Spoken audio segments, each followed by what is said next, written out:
Hello, everybody, and welcome back. Today, we are going into PRMI reporting, an application I'm sure you're going to grow to love. We're going to look at how to run the month-to-month reports for managers or rangers, whoever's coming in here to run your reports. In the previous video, you looked at how to create a login account. So once again, we're going to come back to this PRMI reporting guide. We're going to start off by clicking on this link up here, which is the Analysis Reports page. When you click on this, you'll be brought to a website where it asks you to log in. You're going to use that same login that you used before, and that will bring you right to the analysis page. The analysis page is really cool. This is where you can run really interesting reports based on all those unique fields that you put in the app on your phone or on the computer. So what we want to do right now is we're looking at 1,800 submissions have been made so far since May 2021 at all the parks. The first thing you want to do is come over to navigation. This is going to help us get the stuff that we're interested in for our report. So navigation is the first place you want to go. And what I might do is I might click show all, and this is going to show all the different fields that can possibly be made for PRMI. You can also go in and click hide all, which I think is the best thing to start off by doing. So when you click hide all, it's going to hide all the different fields that you might be interested in. So one by one, we're going to turn on the stuff that we want for our manager's report. So first, we want to turn on entry type. You click on these little crossed out eyes to turn them back on. So you turn on program activity category, and that'll tell you events versus scheduled programs. Your entry types, which are visitor interactions versus resource management projects. Another one you might want is where it took place. This is going to tell you the park that it took place on. And right now, we're still seeing every single program that's been entered at all the parks. That's why you're seeing every state park listed here so far. Eventually, we're going to filter this down to just the park that you're interested in. So a couple more fields I want to add. I'm going to be adding the date where it took place. By clicking that, you're going to see this is our programs to date, how many have occurred. We're going to filter that down to just a single date range you're interested in. We also want to see fee-based programs because that's a big question. So click on the little crossed out eye, and that's going to turn on fee-based programs. We also might want to say the total attendance of all our programs. So down here is total attendance. Click that eye. Total attendance shows up. A little further down, past the school stuff, is total event attendance. So that's different than total attendance. This is for our actual events. And we can see that we've had 25,000 people attend events so far this year. So now that we have that, what I'm going to do is I want to filter these results to be not just all the state parks, but a state park of my choice. So if you're staying with me, we just went over navigation. Now we're going to use our filters to filter down to just one park. So go on over here to filter. That is right next to navigation. We just set up navigation. Now we're going to filter.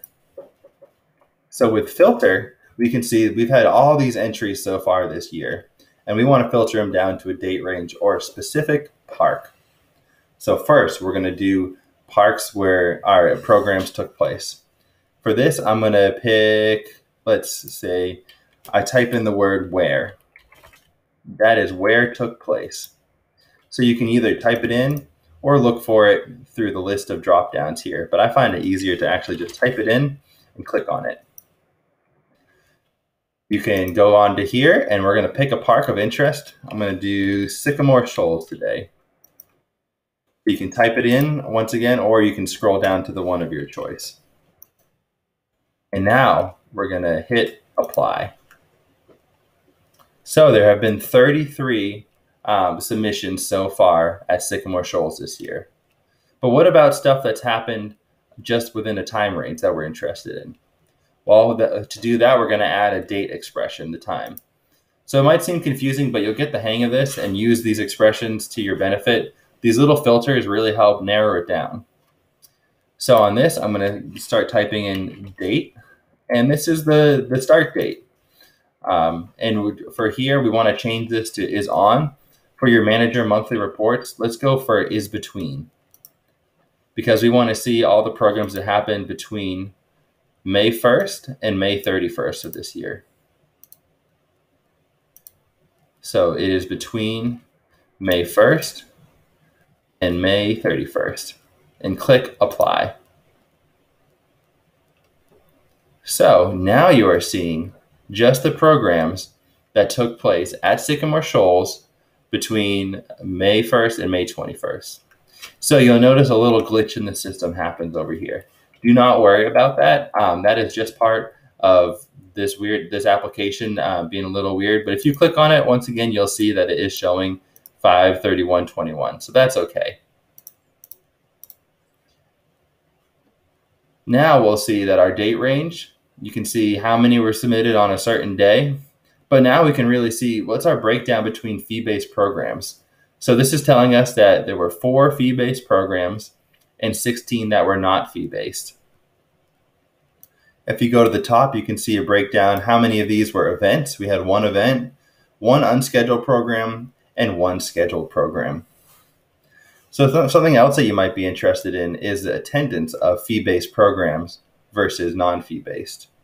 So if we come on down to total attendance, you're going to see that there has been 3,533 people attended programs at Sycamore Shoals between May 1st and May 31st. We don't know whether these were at fee-based, if this is a fee-based program attendance or not. So we want to add another filter that says fee-based programs. So come on back over here to filters. Thank you guys for staying with me on this. I know it's a lot to start out with, but it gets pretty cool in a second. So if you add an expression, I'm going to start typing the word fee, and here it comes. Fee-based programs is right there. So fee-based programs is yes or no. So depending what you want for your manager report, I'm going to click yes today and then apply.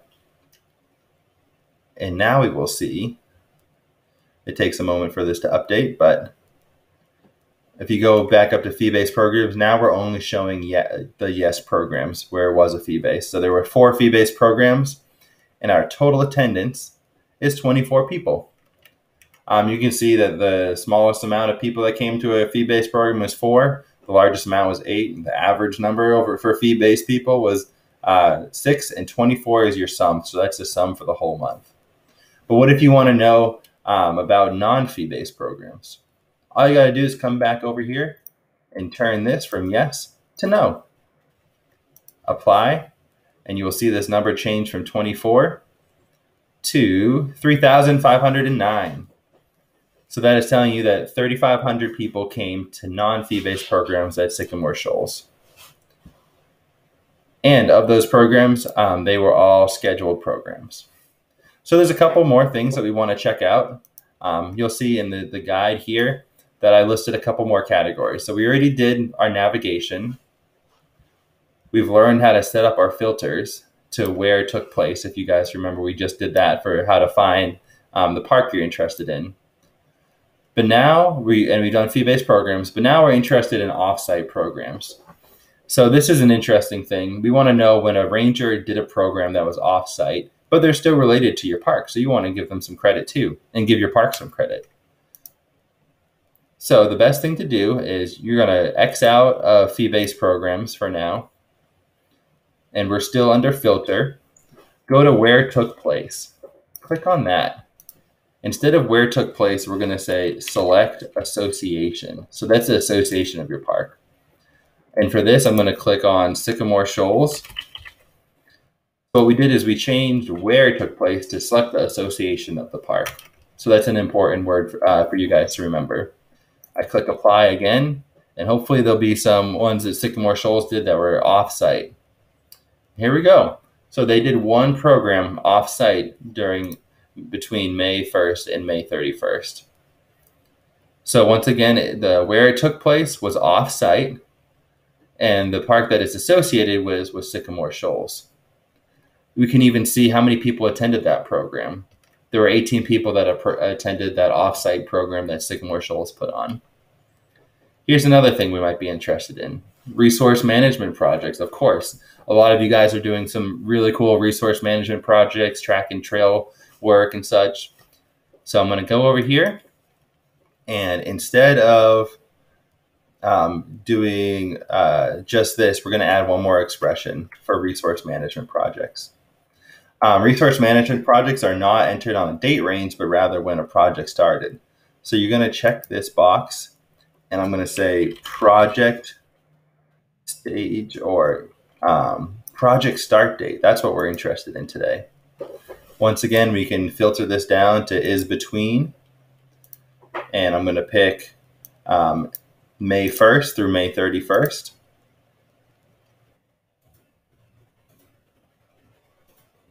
Here we go, May 31st. And because I happen to know that Fall Creek Falls did some of these, I'm going to change this from association because we're not really interested in offsite work right now, but I'm going to change it to where it took place again, if we remember that from before, to Fall Creek Falls, and hit apply. Remember, it might show that December 31st, 1969, but it's really showing May 31st. When we hit apply, all of a sudden we're going to see that there were four resource management projects that took place. You could you could turn on some more navigation. So if you go back to navigation and you want to know more about the resource management projects, all that stuff is located at the very bottom here. So keep on scrolling down and you'll see resource management projects. So we might want to turn on the resource management type. That's this box right here. So we'll see that all of these projects happen to be natural resources projects. We can see a work summary if we click on this. Here we go. Look at that. We got our full work summary. We cut down trees, trail management work with other SIRs, upper loop trail. And so here's a great report. And if you wanted, you could print this out for the whole month. You can go to print current view, and it will pull up just the fields that you've been interested in. So we see that there are 4 resource management projects. They were at Fall Creek Falls. They were all natural resources projects, and a little bit of a description. But didn't you guys submit photos? If you did submit photos, you could always click on this picture, this little icon here, and turn on photos, and look at that. We have 2 photos that were submitted for this project. At any point, you can come in here and you could download this. Say you wanted to post something on Facebook, like we did this trail clearing to open up this trail for you. You could come back in here and download the photo to your computer. It doesn't matter who submitted it originally. So that's a pretty cool way of documenting photos that go along with these natural resources projects. So with that, that covers a lot of what we do for a month to month. But you might also be interested in an individual ranger summary. So what if I wanted to know something that happened for the entire summer or any time ranger from here back to when this all started? I could look at a specific ranger, but how might I do that? Well, it gets easy. So if you go back to your filter, we don't even need to know where it took place, because today we're interested in seeing everything that a ranger has done, whether they were doing it at Bi-Mall for a large event, or doing a workshop offsite, or just working at their park. So I'm going to clear this, and what I want to do is I can either search by their name or their email address. Today I'm going to do last name first, and for the value we're going to say unique. This is the only time you really need to change this, and what it does is before, when it was on value, you'd have to type in the person's name, but by changing it to unique, here you go. You got a drop down of every single person that's submitted. So I'm going to choose Marty Silver because I know he's done a lot of projects at different places. And I'm going to click apply. Look at that. Our total of 1,800 submissions has dropped down to 130. So these are just the projects that Marty's done and the PRMI entries. You can see that he's done some trail work. He's done some garlic mustard removal, but let's go on back up to the top where we see his entry types. He has done 100 visitor interactions, 30 resource management projects.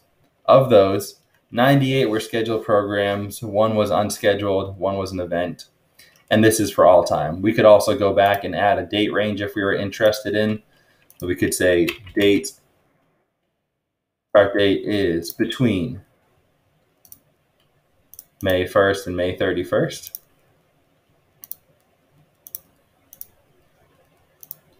And apply that, and that will take this number down just a little bit. We can see where he's done these PRMI entries.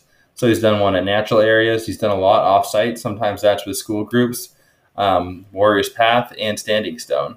So it's a great way of seeing the impact that a single ranger has had on the programs and the state parks beyond their own. We can look at the date range, how many of these were fee-based programs versus non-fee-based, and most importantly, how many people did this person reach during this time period. And so folks who are working with a lot of school groups, you'll see that number can be pretty high. In this case, Marty's worked with 1,800 folks from school groups and other scheduled programs. And yeah, it's been pretty successful. And look at that. Here's all the photos that he's added. And this is a great way to build up a collection of photos that are related to your park or a work you're doing. Marty or anyone can come in and see all the pictures from this summer and pull these out, use them for marketing materials next year. And it's a really cool way to just kind of have some information and show what's been going on with the programs over a time period. So thank you guys for following along with PRMI. It's a lot. I've broken this up into some sections so you can see whether you're looking at fee-based programs or off-site programs. We're going to set up some more video tutorials to show you how to do this a little bit more.